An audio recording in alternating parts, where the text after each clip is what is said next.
Não vou cansar mais os irmãos, amém? Vou pedir aos irmãos que assim mesmo, são de pé, abrem as suas Bíblias no livro de Marcos, capítulo 16, versículo 15.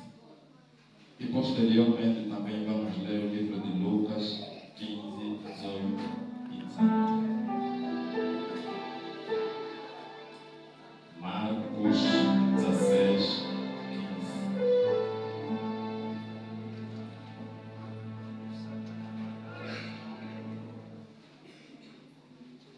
Quem já achou, testifique com um amém. Quem ainda não achou, diz: estou à procura. Amém. Não ouvindo ninguém, isso significa que todo mundo já achou. Assim diz a bendita palavra do Senhor, no livro de Marcos, capítulo 16, versículo 15. E disse-lhes: ide por todo o mundo, pregai o Evangelho a toda criatura. Quem crê e for batizado será salvo, mas quem não crê será condenado. Abre também a Bíblia no livro de Lucas, seu capítulo 15, versículo 18. Lucas 15, 18. Amém? Assim diz a palavra do Senhor no livro de Lucas, capítulo 15, versículo 18. Levantar-me-ei e irei ter com meu pai, e direi-lhe: Pai, pequei contra ti e pequei contra os céus. Já não sou digno de ser chamado teu filho.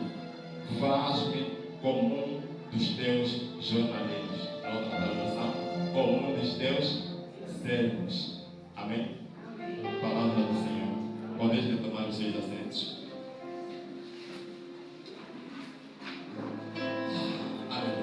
Antes de começar a pregar, eu gostaria de... Porque assim como a flecha, também somos nós cristãos. Nós não temos direção própria. Nós somos direcionados pelo nosso arqueiro. Por isso é que a Bíblia vem falar de Jonas. Jonas que Deus mandou ir para Nínive. E a Bíblia diz que Jonas não queria ir para Nínive. Por isso seguiu a sua direção. Mas a Bíblia nos mostra que Jonas, mesmo sem querer, acabou seguindo a direção de Deus, nos mostrando que a direção que está em nós não pertence a nós. A direção vem de Deus. Aleluia. Nós somos sim como uma flecha, estamos a ser preparados sim como uma flecha. Uma flecha que antes de subir para o topo mais alto, ela primeiro é arrastada para baixo. E isso me leva a entender que antes de nós estarmos no topo, primeiro precisamos descer. Por isso é que o primeiro chamado não é idem, é vida. Aleluia. Porque no fim, aí você aprende. No fim, Deus te prepara. Por quê? Porque você nunca vai ter alguma coisa para falar para os homens se antes Deus falar para ti. Com isso eu estou a querer dizer: deixa de se alimentar com aquilo que você ouve dos homens e começa a alimentar os homens com aquilo que você recebe de Deus. Eu estou a dizer: deixa de falar aquilo que o mundo, que todo mundo diz, e começa a falar para todo mundo aquilo que Deus diz. Aleluia. Nós estamos aqui para sermos direcionados por Deus. Eu disse que antes de atingir uma maior altura, primeiro precisamos descer. Aleluia. Nós precisamos ser preparados antes de atingir o maior obstáculo. Deus só tem segredo para quem tem segredo. Eu disse: Deus só conta segredo para quem tem segredo. Nós precisamos ter um segredo com Deus. Nós precisamos ter uma vida de oração com Deus. Aleluia. E nessa vida do segredo, aí Deus vai nos preparar. Por isso é que a Bíblia apresenta Davi. Antes mesmo de lutar com Golias, Davi foi preparado no oculto com leões e ursos. Aleluia. Nós precisamos receber a preparação de Deus para atingir grandes alvos. Com isso eu consegui entender que grandes homens de Deus que hoje estão no topo estão lá porque primeiro desceram. Aleluia. Só que existem pessoas que já não querem descer, só querem estar no topo. Mas eu vim dizer da parte do Senhor que o único ser que vai te colocar no topo sem requer sacrifício no primeiro instante é Satanás. Pois a Bíblia vem dizer no livro de Lucas, capítulo 4, aí onde fala sobre a tentação de Jesus. A Bíblia diz que Satanás levou Jesus para onde? Para o topo. Aleluia. Nem todo topo é Deus que te coloca. Sem sacrifício, o único topo que vão te levar é Satanás que vai te colocar lá. Aleluia. Nós precisamos nos preparar para atingir grandes alvos. Nós precisamos estar preparados para atingir maiores alturas. Aleluia. Ninguém que está aqui é uma opção para Deus. Nós todos que estamos aqui fomos escolhidos por Deus. É que no meio de muita gente, você foi escolhido para estar aqui. Não porque és melhor, mas é porque Deus te escolheu. E porque Deus tem um propósito para contigo. Eu estou a dizer, Deus não te usa para te capacitar. Deus te capacita para te usar. Aleluia. Deus te capacita para te usar. E nós precisamos estar preparados para irmos pregarmos o Evangelho para toda a criatura. Nós precisamos estar fortificados para irmos pregar o Evangelho a toda a criatura. Mas existem pessoas que não querem preparar. Ou seja, existem pessoas que nunca foram lideradas, mas querem ser líderes. Existem pessoas que nunca foram pastorados, mas querem ser pastor. Existem pessoas que não sentaram para aprender a palavra de Deus, mas querem se levantar para ensinar. Antes de levantar para ensinar, primeiro senta para aprender. Aleluia. Porque nós precisamos estar preparados para tudo que der e vier. Aleluia.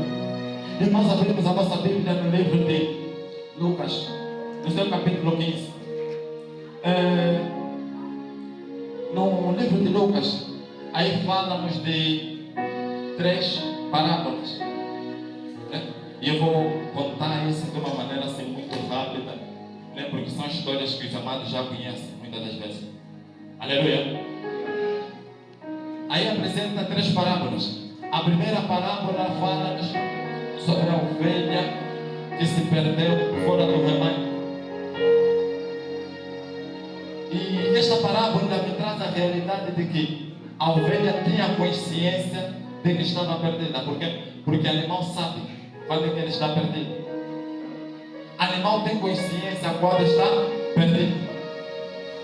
E em segundo, a Bíblia vem falar sobre a parábola da dracma perdida.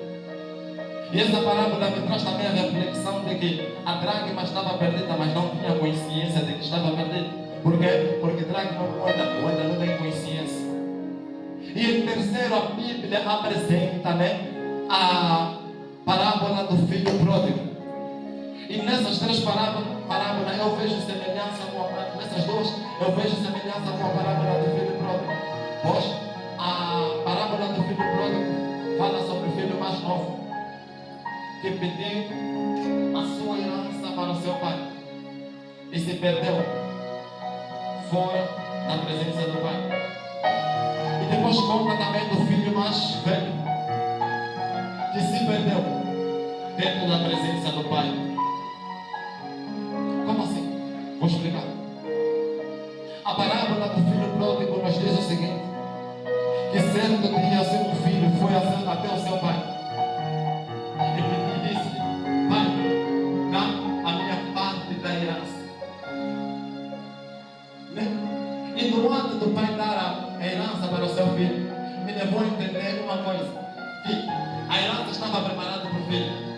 Mas o filho não estava preparado para receber a herança.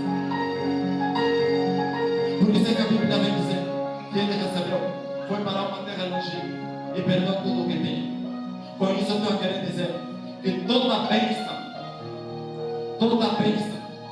que você recebe e te afasta da presença do Pai, te torna uma maldição. Toda bênção que te afasta da presença de Deus, te torna uma maldição. E a Bíblia vem dizer que ele foi para uma terra longínqua, gastou tudo que tinha, começou a trabalhar, dando comida para os porcos. Isso me entregou, dando comida para os porcos. E a Bíblia vem dizer que ele desejou comer a comida dos porcos. Mas eu tenho uma pergunta para a igreja. Igreja de Deus, porco come na mesa? Não. Porco come no chão. Mas o filho do homem não come no chão. O filho do homem come na mesa. Essa é a ideia de Satanás. Ele nos tirar da mesa para nos colocar no chão. Mas a ideia de Deus é nos tirar do chão para nos colocar na mesa. Aleluia. E a Bíblia vai continuar dizendo que o filho pródigo perdeu tudo o que tem. Tomou consciência e disse: eu irei ter com meu pai. E a Bíblia narra que ele foi ter com seu pai. Aleluia. E quando chegou para o seu pai, a Bíblia diz que o pai viu da distância, foi até ele, abraçou, lhe beijou. Amém? E deu uma festa para ele. Deu-lhe roupa nova. Ele deu calçados novos. Sabe o que significa calçados novos, sandálias novas? Significa que ele tem que andar agora em novos caminhos. Aleluia. Ele tem que andar agora onde? Em novos caminhos. E a Bíblia vem dizer que o seu irmão mais velho chegou em casa, viu festa, chamou um dos seus soldados e perguntou para ele o que é que se passa. E ele explicou dizendo que o seu irmão que estava perdido voltou. E o seu pai decidiu dar uma festa para ele. E a Bíblia diz, né? Então mostra-nos que o filho mais velho ficou zangado. E por isso não queria entrar na festa. Por quê? Porque a festa não era para ele. Entenda uma coisa, amada. A humildade começa quando você aprende a celebrar a vitória dos outros. Eu disse que a humildade começa quando você aprende a celebrar a vitória dos outros. Existem pessoas que gostam ou preferem viver caído do que em pé. Existem pessoas que torcem para que você caia. Existem pessoas que se alegram por viver na pobreza. Mas eu estou a dizer que a humildade começa quando você se alegra com a vitória do teu irmão. Aprenda a se alegrar com a vitória do teu irmão. Teu irmão começou a trabalhar, glória a Deus. Teu irmão está na universidade, glória a Deus. Teu irmão agora botou uma nova bancada, glória a Deus. Alegra-te com a vitória do teu irmão. E a Bíblia diz que o irmão mais velho ficou chateado. Por quê? Porque nunca o pai tiver dado o cabrito. Pois ele diz que eu venho me servindo durante todos os dias da minha vida. Mas a mim nunca me deixe nem sequer um cabrito. Com isso eu consegui entender que o filho mais velho estava dentro de casa, mas também estava aprendendo. Porque o pai vai lhe dizer que tudo quanto eu tenho é meu. Ou seja, ele tinha todos os bens, mas não usufruía. Por quê? Porque não sabia que pertencia. Ou seja, estava bem, mas não usufruía. Por quê? Porque não tinha consciência. Aleluia. E nós temos que aprender. E nós temos que aprender a amar os nossos irmãos. Temos que aprender a se alegrar com a vitória dos nossos irmãos. Mas existem pessoas que só querem poder cair. Eu trago uma palavra de Deus para os amados. Nunca aponte o dedo para quem está no chão. Eu disse, nunca aponte o dedo para quem está no chão. Vou explicar o porquê. A Bíblia diz que Paulo, indo para Damasco, o resplendor de luz lhe cercou. E Paulo caiu, ficou cego. Só que esse texto também começa a me complicar no já. Por quê? Porque muitas vezes nós caímos, abrimos o braço, abrimos o pé, nos aleijamos, mas nunca ouvi que alguém caiu e ficou cego. Mas a Bíblia está dizendo que Paulo caiu e ficou cego. Aí já começou a me complicar. Depois, mais em frente, diz que o resplendor de luz tornou Paulo cego. Mas espera, afinal, luz não é uma luminosidade que nos permite ver em lugares escuros. Mas a Bíblia está dizendo que Paulo ficou cego, vendo luz. Aí me complicou. Vendo luz, ficou cego. Se nós desligar o quadro, algumas pessoas não vão conseguir ver. Por quê? Porque está escuro. Mas a Bíblia está dizendo que Paulo, mesmo com luz, não conseguiu ver. Ficou cego. Me complicou. Com isso eu entendi que quando Deus te cerca com luz, não é para você ver o que está ao teu redor. Quando Deus te cerca com luz, é para você ver o que está dentro de você. A Bíblia diz que Paulo carregava cartas de ameaça. Mas as maiores cartas não eram as cartas que estavam na mão de Paulo. As maiores cartas eram as epístolas que Paulo tinha dentro dele. As maiores cartas eram as cartas de Efésios que Paulo carregava. As cartas de Filipenses, as cartas de Gálatas.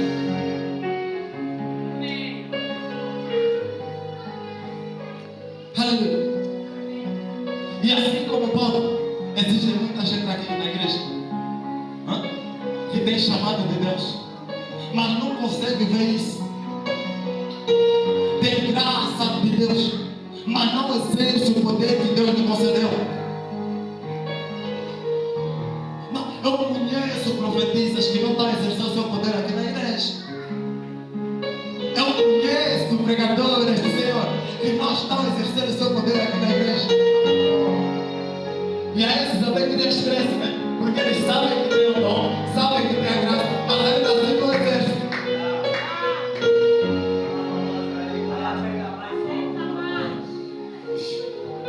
Eles sabem que tem o dom, mas não exercem. Ficam dispersos a fazerem coisas que não agradam a Deus. Quando aleluia, tem a graça de Deus, tem o chamado, tem os dons de Deus, mas não exercem os dons colocados sobre as suas vidas. Essa não dá raiva, né? Eles não precisam estar cegos durante 3 dias, não. Eles têm que ficar uma semana para verem bem. Precisa mesmo ficar uma semana para ver o que é dentro deles, porque 3 dias não será suficiente. Nós que estamos fora conseguimos ver a graça de Deus que é em ti, mas você não consegue observar o que está dentro de ti. Aleluia.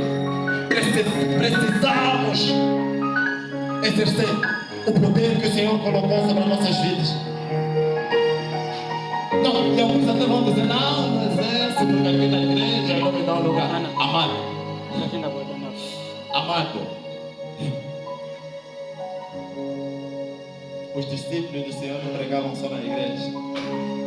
Iam de cidade em cidade. Amém? Aqui não estão dando lugar para você exercer o teu poder. Exerce fora. Mas desde que seja para a honra e glória do Senhor Jesus Cristo. Aleluia. E a Bíblia diz que Paulo caiu. Por quê? O resplendor de luz lhe cercou. Ele caiu. Estava caído. E eu disse, nunca aponta dedo para quem está no chão. Se calhar, quem está no chão está a ouvir alguma coisa de Deus que você que está de pé ainda não ouviste. Quem está caído está a ouvir coisas de Deus que você que está em pé ainda não ouviste.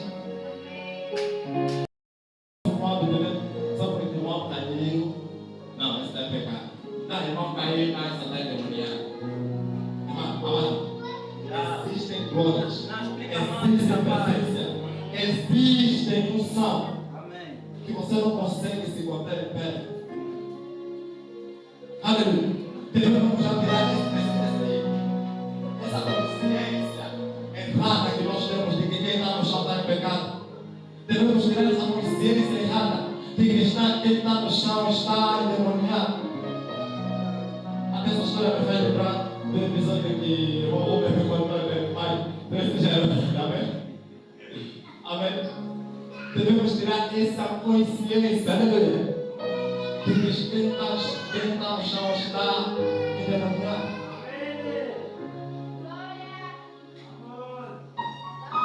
Só que muitos de nós estamos de apontar dedo. A Bíblia diz que e Pedro, para ver se era com Jesus, queria ir ter com Jesus.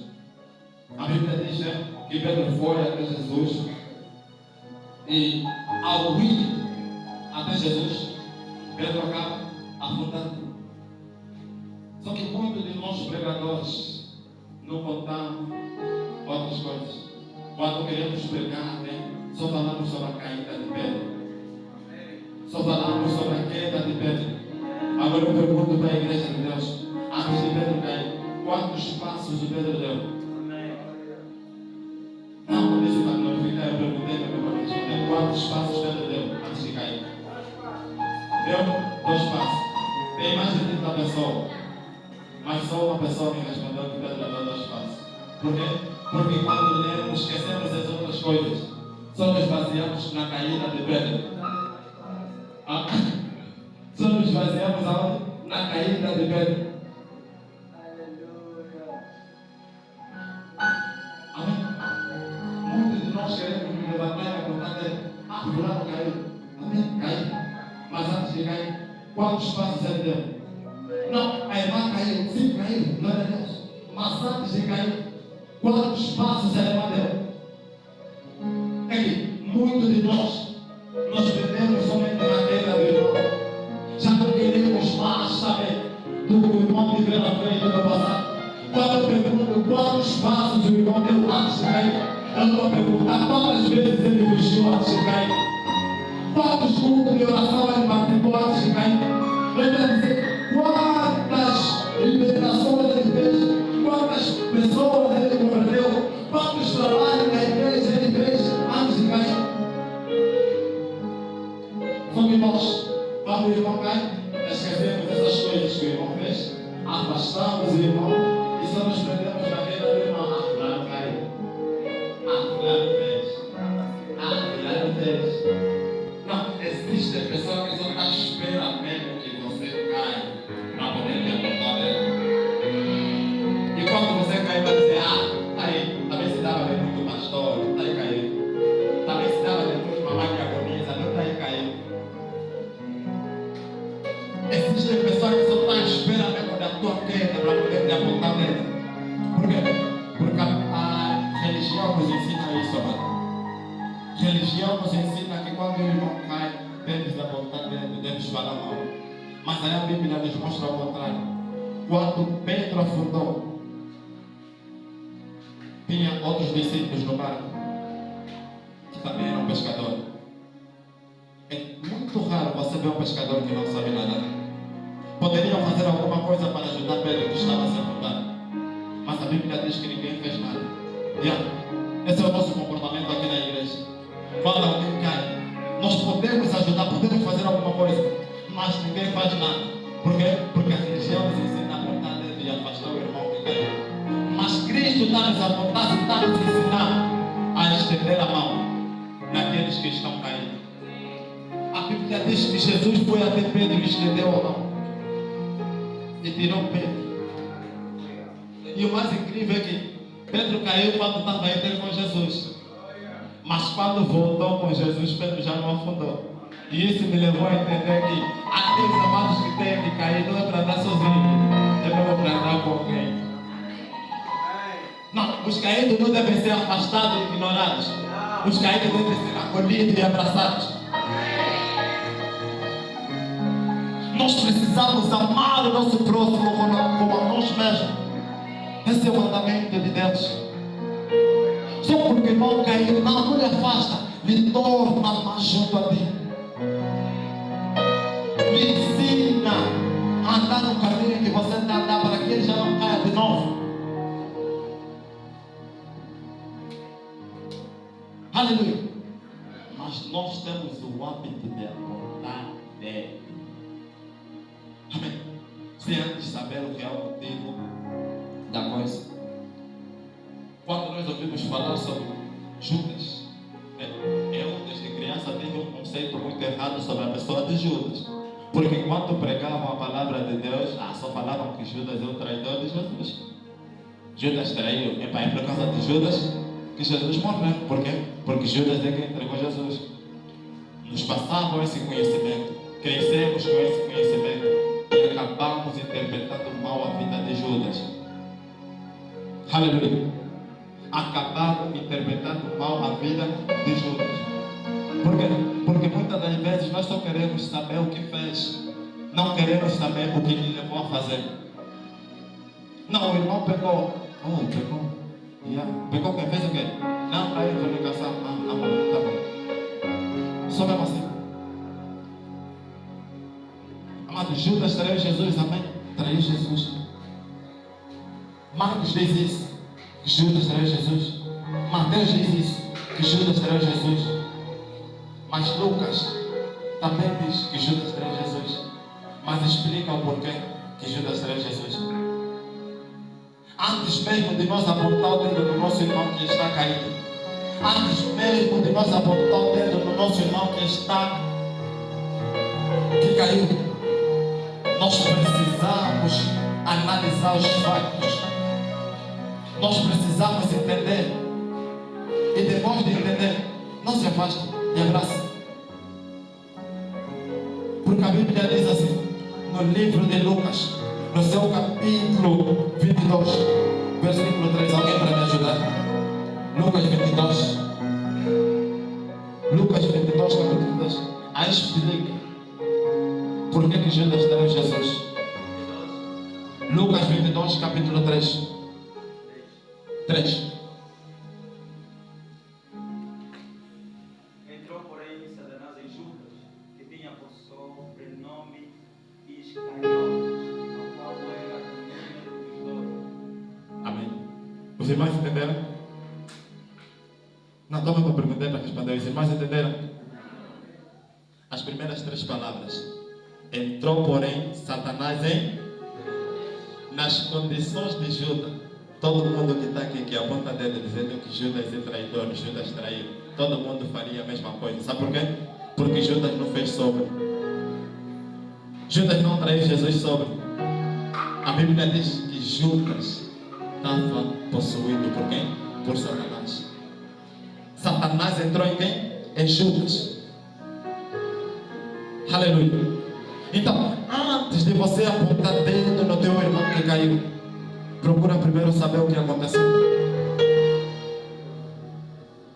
Procura primeiro saber o que aconteceu para que o teu irmão caia.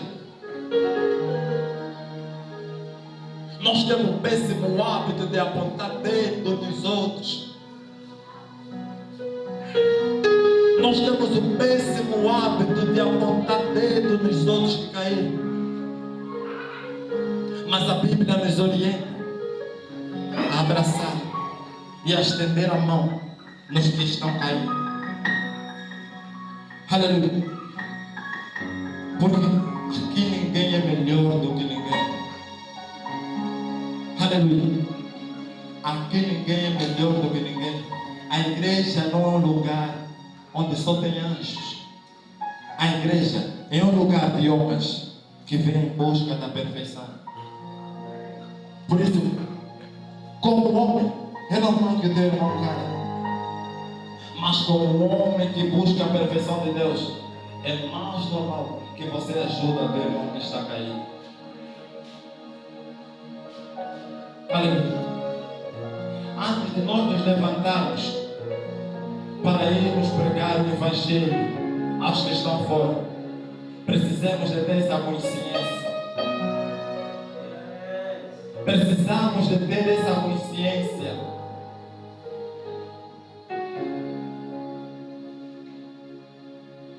precisamos amar o nosso próximo como a nós mesmos. Precisamos de parar de apontar dedo aos nossos irmãos. Por causa de apontar dedo, as nossas cadeiras hoje estão vazias. É muita alma que hoje em dia estaria aqui na igreja, mas não está por quê?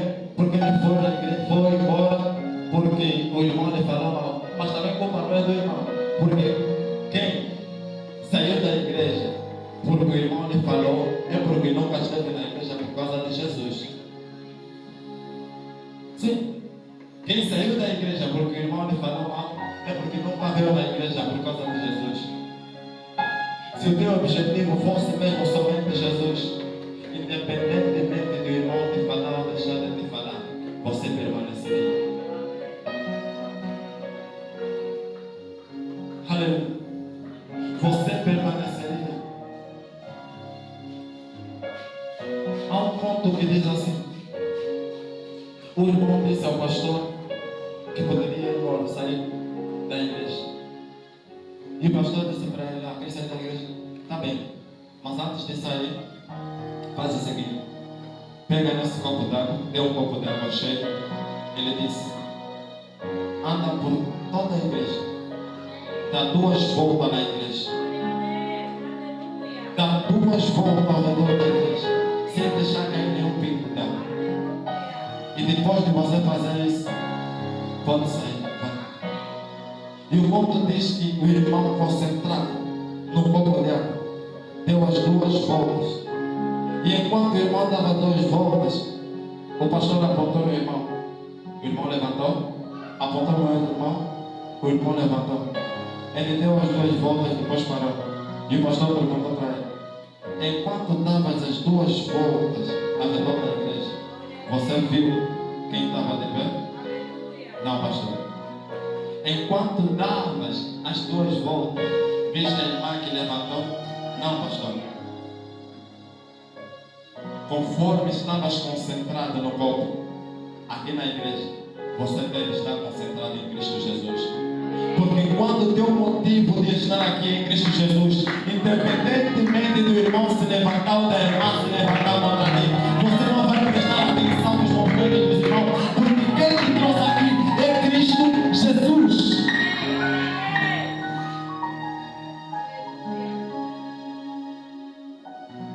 Aleluia. O nosso foco tem que ser simplesmente Jesus e nada mais. Na igreja tem homens e homens falham conosco. Então não devemos nos perdoar porque não fulano me disse, fulano deixou de me dizer. Ele é homem que também está à procura da perfeição, assim como você. Aleluia. Aleluia. E como diz Eclesiastes, no seu capítulo 12, versículo 13, diz assim: este é o fim do discurso. Tudo já foi ouvido. Obedecer os mandamentos de Deus, porque esse é o dever de todo homem. Até aqui, palavra do Senhor.